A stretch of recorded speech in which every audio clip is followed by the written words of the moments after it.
The desert doesn't bury its secrets, it just waits for the wind to uncover them. And that day the wind was blowing something fierce. It carried the smell of death, old and sour, and it pushed Jonah Pike's horse to a stop.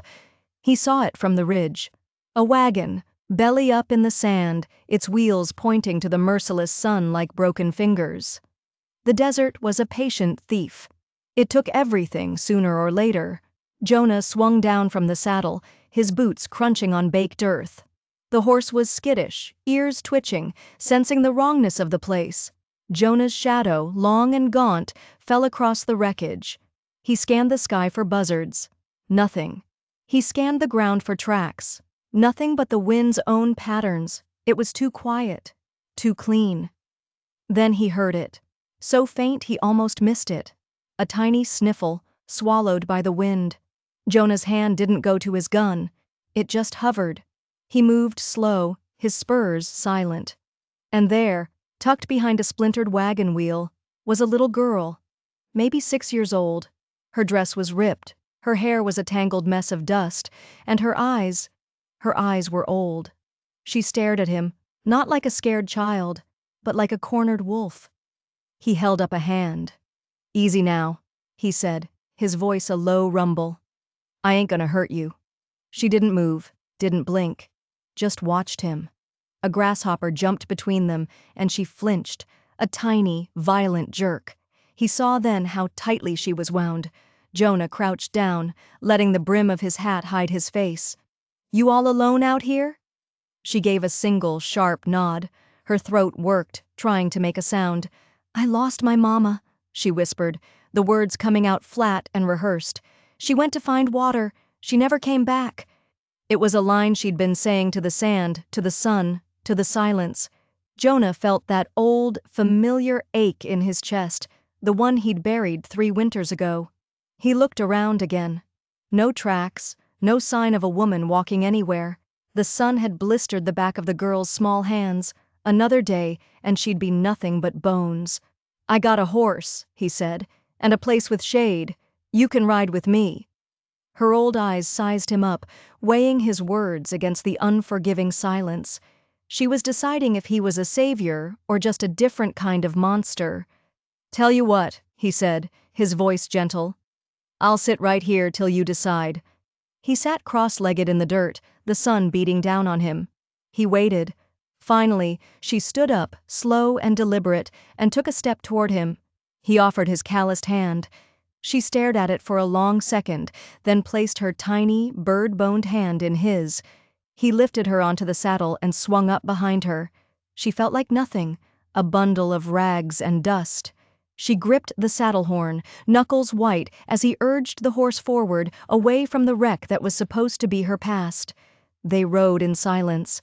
The sky was too big, the land too empty. As they crested the rise that led to his cabin, the first star appeared. He saw the windmill turning slow, a lonely sentinel. He swung down and reached for her. She didn't fight him. He carried her inside the small cabin, the air thick with the smell of pine and solitude. He laid her on the cot, pulling a rough wool blanket over her small frame. Her eyes were fluttering shut. "Rest now," he said softly, but just before she drifted off, she asked a question that chilled him to the bone. "If Mama comes back, how will she find me?" He stood there, hat in his hands, the weight of the lie pressing down on him. "We'll leave the lantern burning," he said, and lit the lamp, its yellow glow a tiny beacon against the vast, consuming darkness. He sat by the window all night watching the road, wondering what kind of trouble he'd just invited into his home. As he gently tucked the blanket around her sleeping form, his fingers brushed against something hard in the pocket of her tattered dress. It felt heavy, solid, not a child's toy. He waited until her breathing was deep and even, a soft rhythm in the quiet cabin. His hand, clumsy and large, slipped into the small pocket. He pulled out a silver locket, tarnished but ornate, the kind of thing that didn't belong on a poor settler's child. It felt cold against his palm. His thumb found the clasp and flicked it open. He expected to see a miniature portrait, the smiling face of the mother who went for water and never came back, but there was no picture. Instead, tucked into the tiny frame was a small, tightly folded piece of paper. His fingers, rough from mending fences and working leather, trembled as he unfolded it. It wasn't a letter. It wasn't a prayer. It was a map. Drawn in crude ink, it showed a series of landmarks he recognized: Rattlesnake Gulch, the 3 dead cottonwoods, and an X marked just north of the dry riverbed. What in God's name had he found? This wasn't a lost child. This was something else entirely. He looked over at the girl, sleeping so soundly, her face a mask of innocence. But the map in his hand told a different story. Her mother didn't go looking for water. She was looking for something else. And someone must have stopped her. He carefully folded the map, slipped it back into the locket, and placed it on the small table beside the cot. The burning lantern didn't feel like a beacon of hope anymore. It felt like a target. The next morning, Jonah woke before the sun, the map burning a hole in his mind. The girl was still asleep, one hand curled by her cheek. He made coffee, the familiar ritual doing little to calm the unease twisting in his gut. When she finally stirred, she sat up and blinked at him, her eyes clear and unreadable. He handed her a cup of water. "Slow now," he said as she gulped it down. She ate the bacon and biscuits he set before her with a quiet intensity, her gaze darting around the cabin, taking everything in. She wasn't just looking, she was cataloging. He decided to test her. "Town's a few hours' ride," he said, watching her face. "Might be someone there who knows your people." She froze, a piece of biscuit halfway to her mouth. "No," she said, her voice flat. "Nobody in town knows us. We were just passing through." It was too quick, too certain. A real lost girl would be desperate for town, for help, for any sign of familiarity. But this one? She wanted to stay hidden. Right here. With him. Later, he took her out to the corral. While he worked with a young colt, he set her on the top rail of the fence. She sat there for over an hour, perfectly still, watching. Her focus was unnerving. When he finished, he walked over to her. "You ever been around horses?" he asked. She shook her head, but as he turned away, he saw her reach out a small hand and run it down the colt's flank, her touch firm and sure, calming the animal instantly. She knew horses. Another lie. They were piling up. That evening, as he mended the torn hem of her dress by the firelight, his rough stitches pulling the fabric crooked, she watched him with an unnerving stillness. "My mama taught me to sew," she said, her voice barely a whisper. He looked up, meeting her gaze. "Did she now?" He held out the needle. "Show me." Her tiny fingers took the needle, and with a precision that was startling, she made a perfect, tiny stitch, then another, and another. The work was too fine for a child of 6. It was the work of someone who had spent long, quiet hours practicing, someone who had nothing else to do. He rode into town for supplies a few days later, leaving her at the cabin with strict instructions not to open the door for anyone. The whole ride, he felt a knot of dread in his stomach. The general store was quiet when he walked in. Old Man Hemlock, the storekeeper, polished the counter with a dirty rag. Jonah bought flour, salt, and coffee, keeping his answers short. As Hemlock was bagging his goods, Jonah saw it. Pinned to the notice board, right next to a flyer for a town social, was a wanted poster.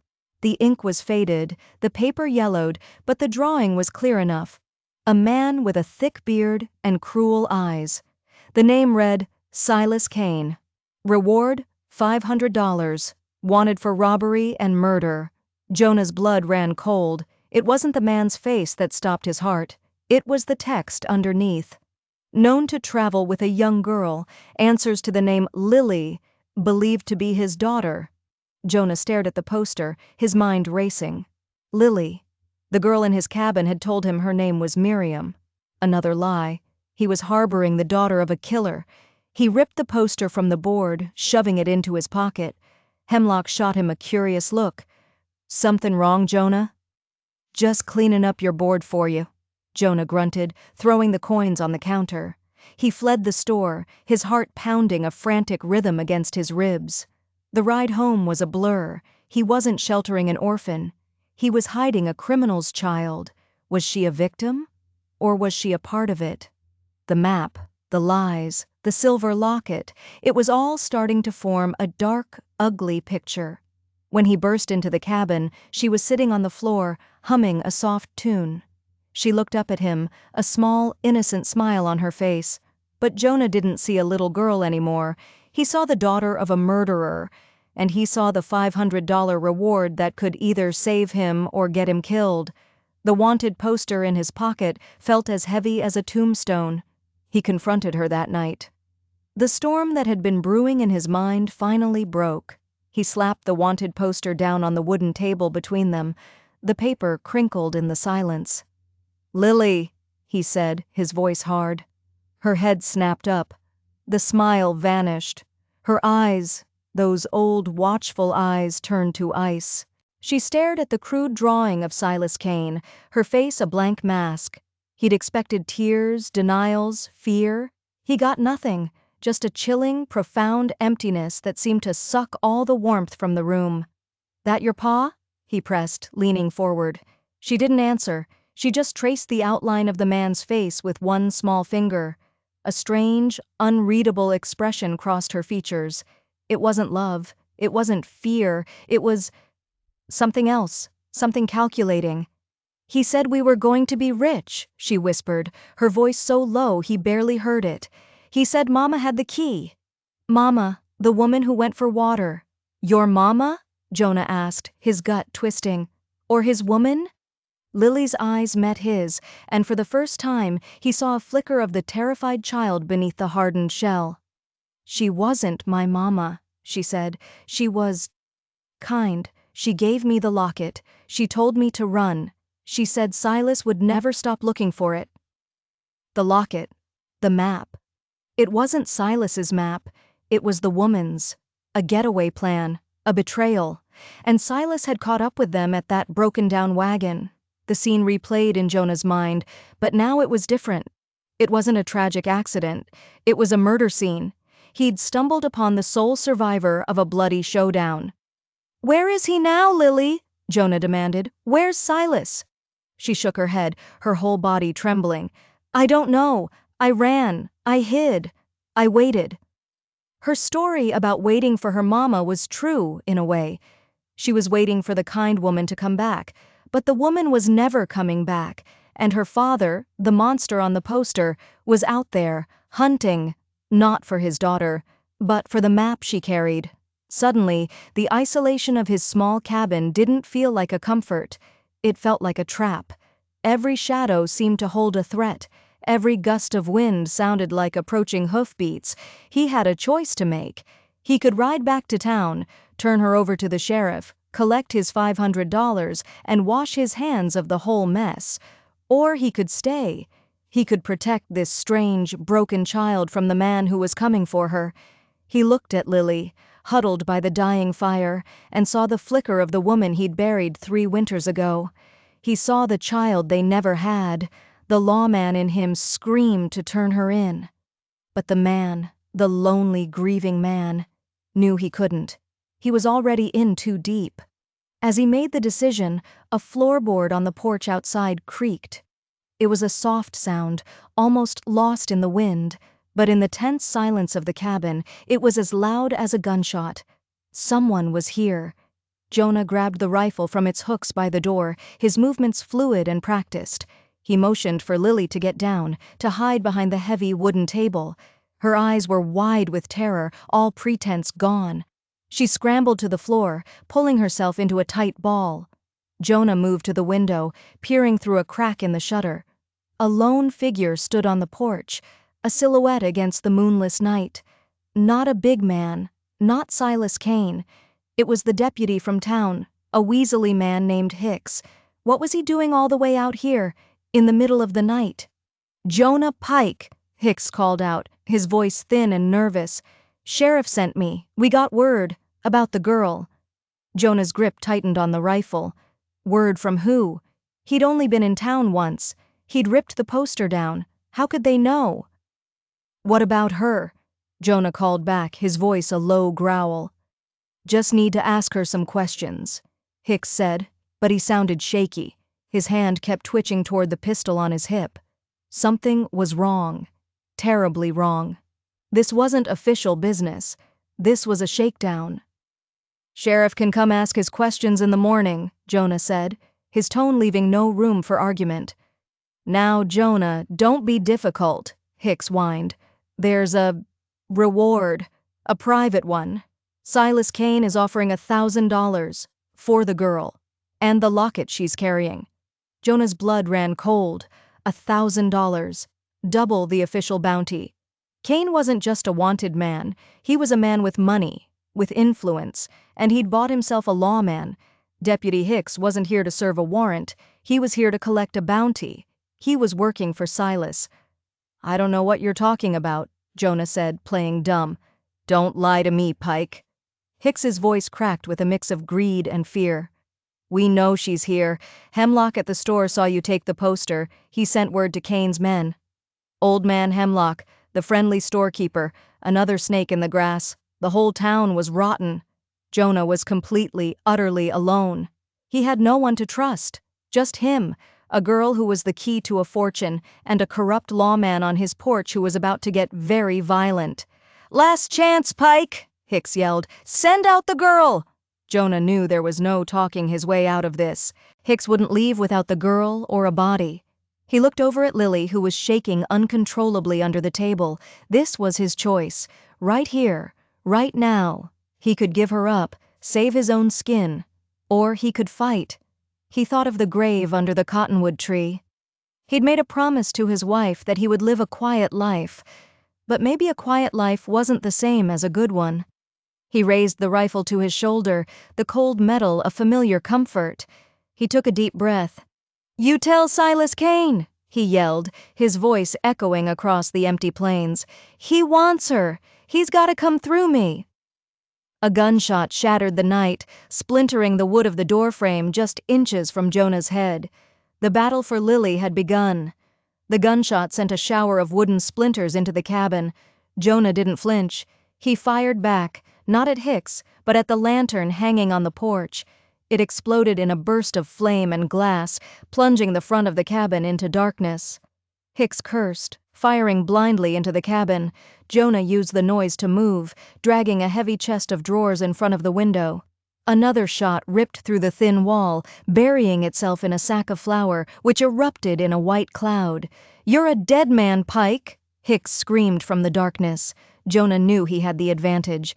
This was his home, his land. He knew every creak in the floor, every shadow. Hicks was a town deputy, used to breaking up saloon fights, not laying siege to a homesteader's cabin.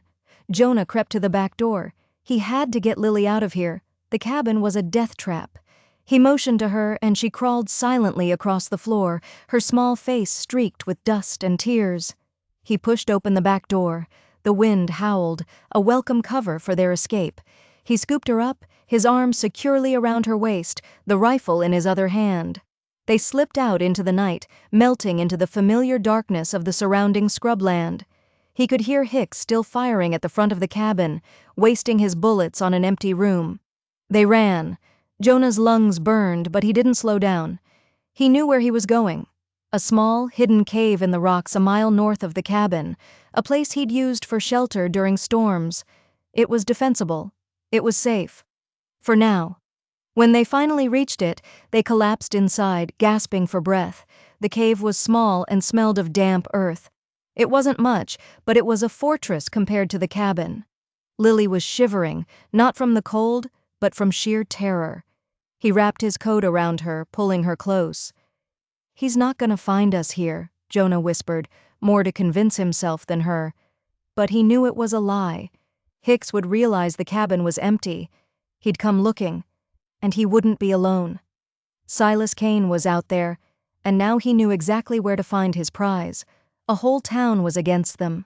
The law was against them. It was just the two of them against the world. Jonah checked his rifle. He had half a box of cartridges, enough for a fight, but not a war. He looked at the locket which Lily clutched in her hand. The map inside was the cause of all this. It was a curse. "This map," Jonah said, his voice low. "It leads to the money your father stole, doesn't it?" Lily nodded, her eyes wide in the gloom. That's what the woman said. She said she was taking it back, to give to the people Silas stole it from. She said it was her redemption. So the woman wasn't just a partner, she was a traitor trying to do one good thing before it was too late, and she'd died for it. She'd passed her mission on to this little girl. Jonah felt a new weight settle on his shoulders. This wasn't just about survival anymore. It was about justice. It was about finishing what that brave woman had started. They spent the night in the cave, listening to the sounds of the desert. Every coyote's howl sounded like a man's shout. Every rustle of a bush sounded like footsteps. Sleep was impossible. At dawn, Jonah crept to the mouth of the cave and peered out. In the distance, he could see a thin curl of smoke rising. From the direction of his cabin, Hicks, or Kane's men, had burned it to the ground. Everything he owned, gone. A cold fury rose in him, so powerful it almost choked him.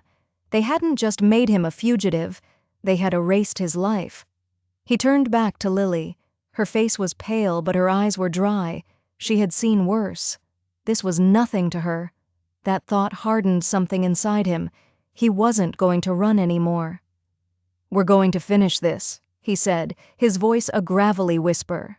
"We're going to find that money, and we're going to make sure Silas Kane never hurts anyone ever again." Lily looked at him, a glimmer of hope in her dark eyes. For the first time, she wasn't just a package to be protected. She was a partner. "What's your real name?" he asked. She hesitated for a moment. "It's Sarah," she whispered. "Well, Sarah," Jonah said, a grim smile touching his lips, "let's go get your redemption." They slipped out of the cave as the sun began to climb, two lonely figures moving through the vast, unforgiving landscape. They weren't running away from Silas Kane anymore. They were going to hunt him. They were going to use his own greed as a weapon against him. And the map to his stolen fortune was their bait. The first rays of sunlight hit the dry riverbed, making the rocks shimmer. Jonah studied the crude map, then looked at the terrain.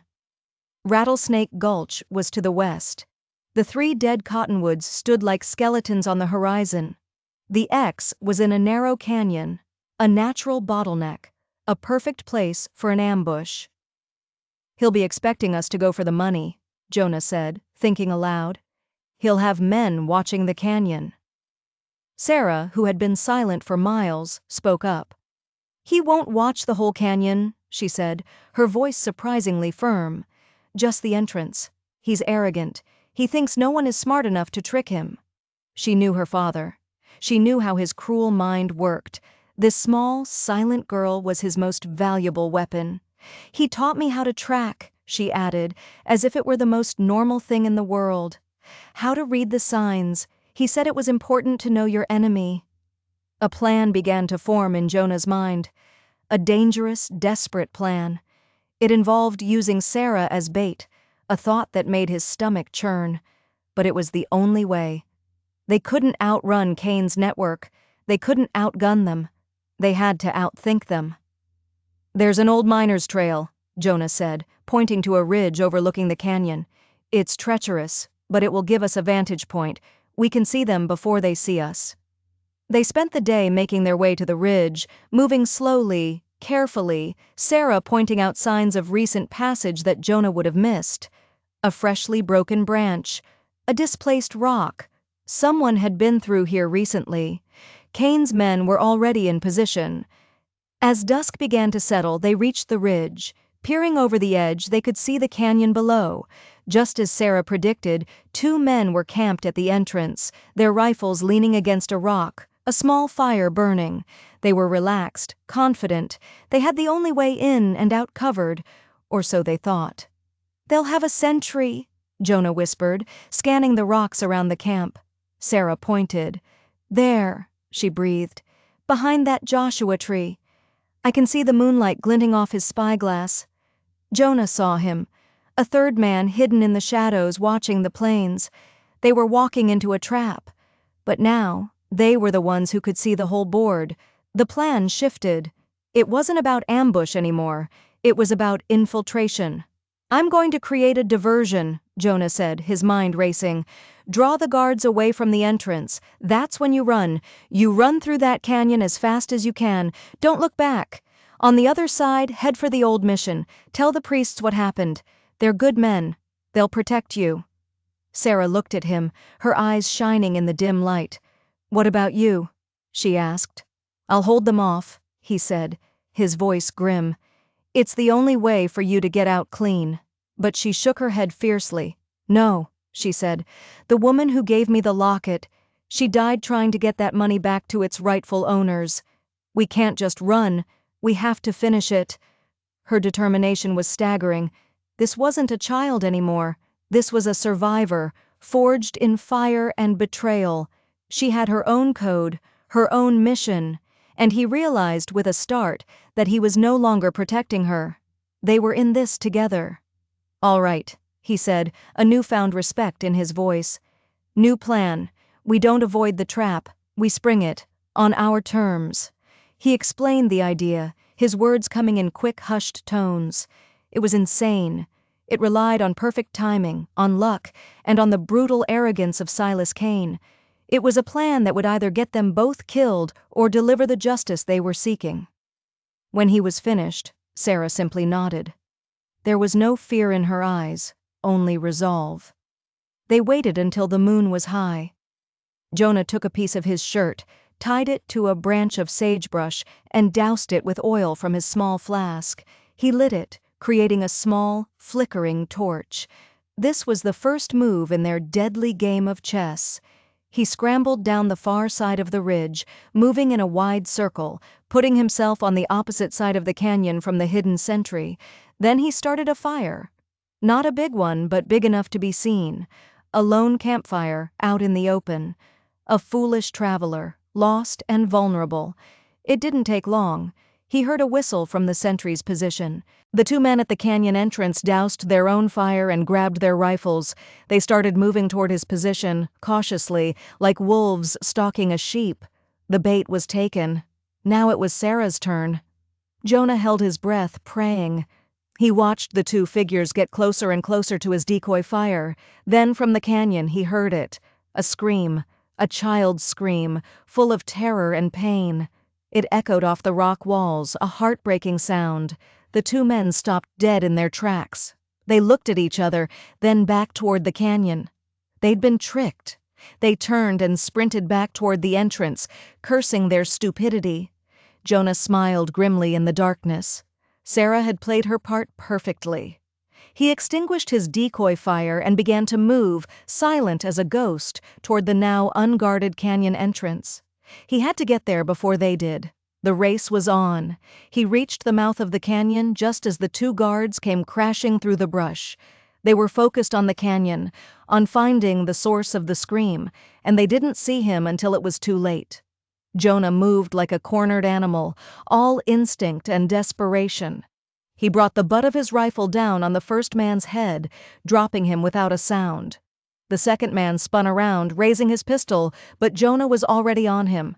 They struggled in the dirt, a silent, brutal dance.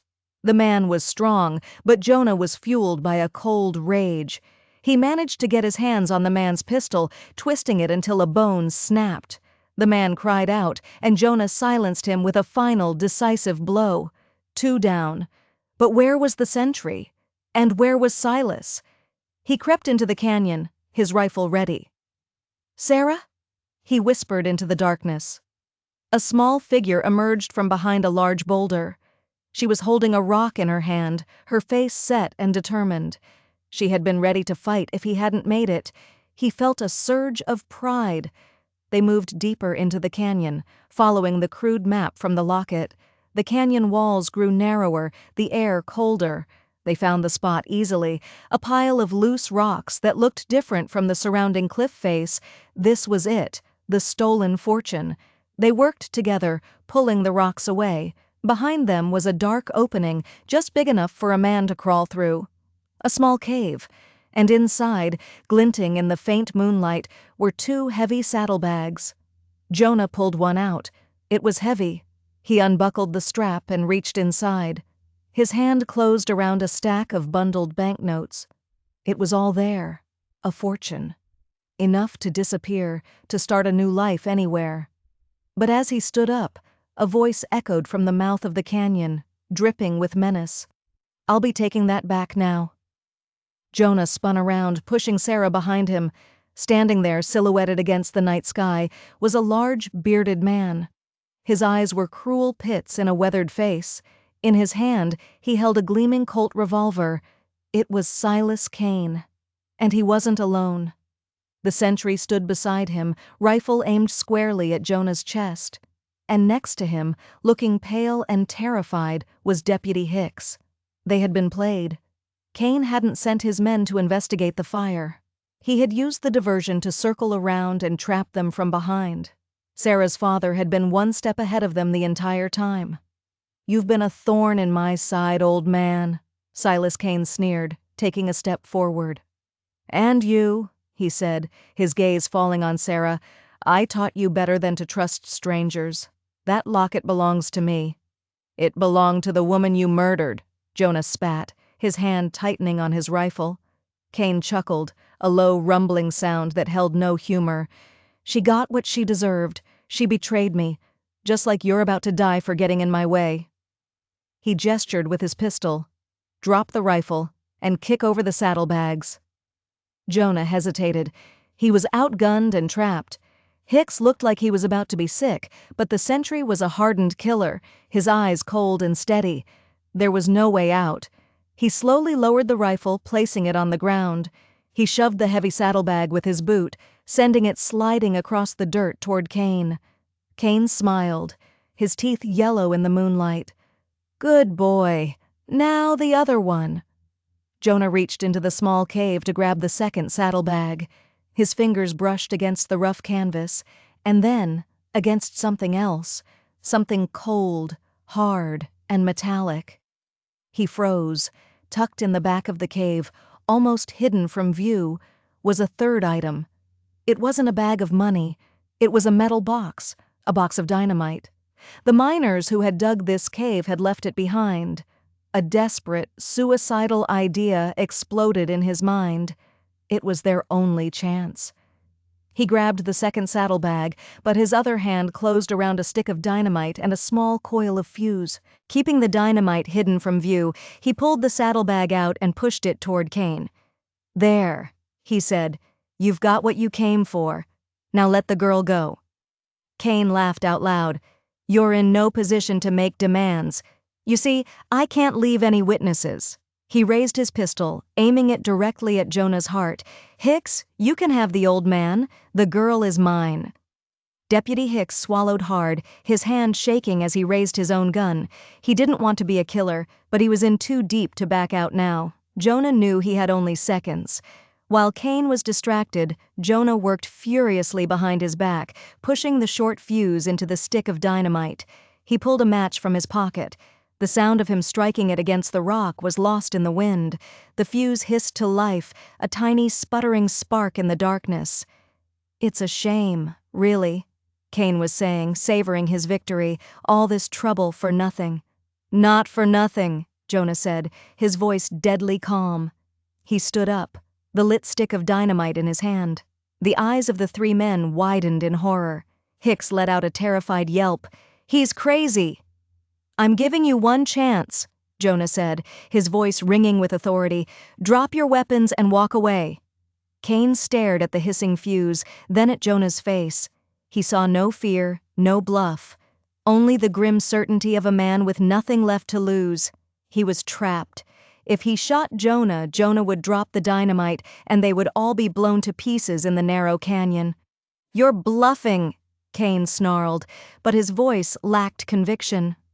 "Am I?" Jonah took a step forward. The fuse was burning shorter, shorter. It was Hicks who broke first. He threw his gun down and scrambled backward, babbling in terror. "I'm out! I want no part of this!" The sentry hesitated, his eyes darting between Kane and the dynamite. His loyalty to Kane was strong, but his will to live was stronger. He lowered his rifle. Kane was alone. He looked at the fortune at his feet, then at the lit fuse in Jonah's hand, his face contorted in a mask of pure rage and hatred. He had been outsmarted. defeated. With a guttural roar, he made his choice. He lunged, not for Jonah, but for the saddlebags, trying to drag them away before the explosion. "Get down!" Jonah screamed at Sarah. He threw the dynamite. It sailed through the air in a perfect arc, landing right next to the pile of rocks at the mouth of the small cave. He grabbed Sarah and dove behind a massive boulder just as the world erupted in a blinding flash of light and a deafening roar. The explosion was immense. The ground shook and rocks rained down from the canyon walls. The blast funneled through the narrow space, a wave of pure destructive force. When the dust began to settle, Jonah cautiously peered out from behind the boulder. The entrance to the small cave had collapsed, burying the saddlebags and Silas Kane under tons of rock. The fortune was gone forever, sealed within the mountain. Of the sentry and Deputy Hicks, there was no sign. They had either been caught in the blast or had fled into the night. It was over. A ringing silence descended on the canyon, broken only by the whisper of the wind. Sarah slowly stood up, her face covered in dust, and looked at the pile of rubble that was now her father's tomb. She didn't cry. A single tear traced a path through the grime on her cheek, but her expression was one of solemn release. The monster was gone. They waited until dawn, huddled together for warmth, too exhausted to speak. As the first light touched the canyon, they began the long walk out. They left the rifles, the money, everything. They walked away with nothing but their lives. When they reached the plains, they saw a cloud of dust in the distance. A rider. Jonah instinctively pushed Sarah behind him, his body tense. But as the rider drew closer, he saw the familiar glint of a sheriff's badge. It was Sheriff Mather, and he was alone. He reined in his horse, his face grim. "Heard an explosion," he said, his eyes taking in their ragged appearance. He looked past them, at the smoke still rising from the canyon. Hicks came crawling back to town, half mad, babbling about dynamite and Silas Kane. The sheriff sighed, a weary, heavy sound. "I always suspected Hicks was dirty, just couldn't prove it. Looks like you did my job for me." He looked at Sarah, his gaze softening. "The whole town's been talking. About you, Jonah, about the girl. I came out here to arrest you, but I reckon the law's got a funny way of sorting things out." He dismounted, walking over to them. He wasn't looking at Jonah as a lawman anymore. He was looking at him as a man. "The money's gone?" he asked. "Buried," Jonah said, "along with the man who stole it." The sheriff nodded slowly. "Some folks would say that's a waste. I'd say it's justice." He looked at Sarah, who clutched Jonah's hand tightly. "What will you do with her?" Jonah looked down at the small, fierce girl who had turned his entire world upside down. He thought of his quiet, empty cabin, now just a pile of ash. He thought of the grave under the cottonwood. He had lost one family, but maybe, just maybe, he had found another. "She's got a home," Jonah said, his voice thick with an emotion he hadn't felt in years. "Right here, with me." Sheriff Mather studied them for a long moment, a slow smile spreading across his face. "I'll file a report," he said. "Orphan girl, name of Sarah, sole survivor of an outlaw attack, taken in by local rancher Jonah Pike. End of story." He tipped his hat. "You'll need to rebuild that cabin of yours. The town will help. After what you did, I think folks will be eager to lend a hand." He mounted his horse and turned to leave. "You did a good thing, Jonah Pike," he said, before riding off toward the rising sun. Jonah and Sarah stood alone in the vast emptiness of the desert, the morning light washing the world clean. It wasn't the end he had ever imagined, but it felt right. They had no home, no money, nothing but each other. And somehow that was enough. He reached down and squeezed her hand. She squeezed back. Together they turned and began the long walk toward what was left of their home, not as a man and a lost girl, but as a father and a daughter, ready to build a new life from the ashes. Which city are you watching our video from? Please leave a comment. If you enjoyed this story of justice and redemption, don't forget to like, share, and subscribe to the channel for more content that will keep you on the edge of your seat. Thank you.